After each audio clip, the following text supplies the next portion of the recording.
Those of you that have been watching my channel right from the beginning, or at least those that have watched the earlier videos, will know that when I first bought the T120, I also bought the Triumph accessory chromed drilled chain guard. Now, I really liked this chain guard, and I still do. It was the closest that I could get to a genuine retro vintage 1960s drilled chain guard. But in the last 9 or 10 months, another chain guard kept cropping up on some well-known custom builds that I liked even better. Now, at first I thought it was just a one-off, but eventually realised that there were too many different builders using this particular chain guard, so it must be an accessory from one particular manufacturer, but I couldn't actually pin down who it was that was making it. And one thing that I really liked about it is that it was often shown in conjunction with the Hagen Nitro shocks. Now, the Hagen Nitros are particularly chunky shocks. A proper shock absorber that's built for proper bikers who are real men. But its wider than normal girth means that it's often not compatible with most of the chain guards on the market. And in fact, when I fitted these shocks, I had to bend the Triumph one in slightly towards the wheel so that it would actually clear the shock absorber. Now, whilst I was doing my usual research a few weeks ago, drooling over the contents of British Customs web pages, suddenly there it was. Now, they've simply given it the title of Chain Guard Retro, which personally I think is underselling it a bit.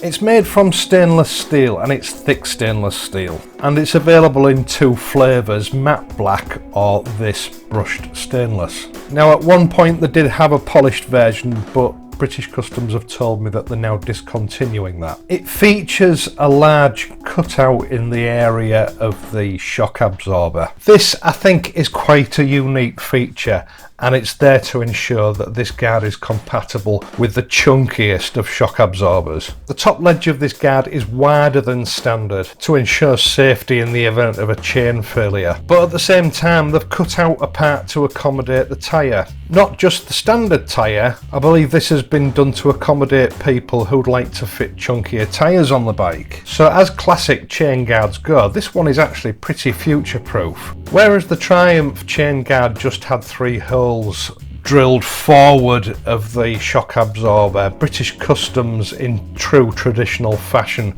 have added a further 3 aft of the shock absorber. A true café racer trademark, the idea being that drilling holes and removing metal made the parts lighter so your bike could go faster. It's made to British Customs' usual exemplary standards, and I won't bore you with fitting details because fitting it is as easy as riding a bike.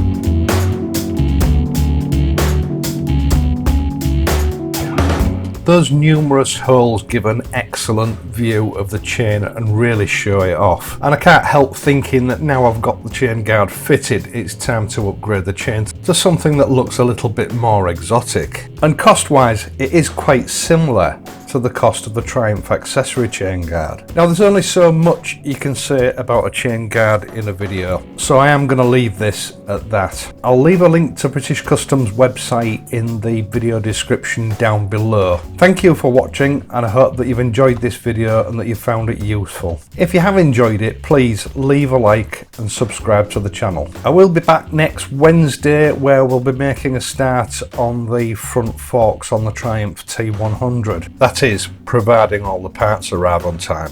So until then, please ride safely, and I'll see you soon.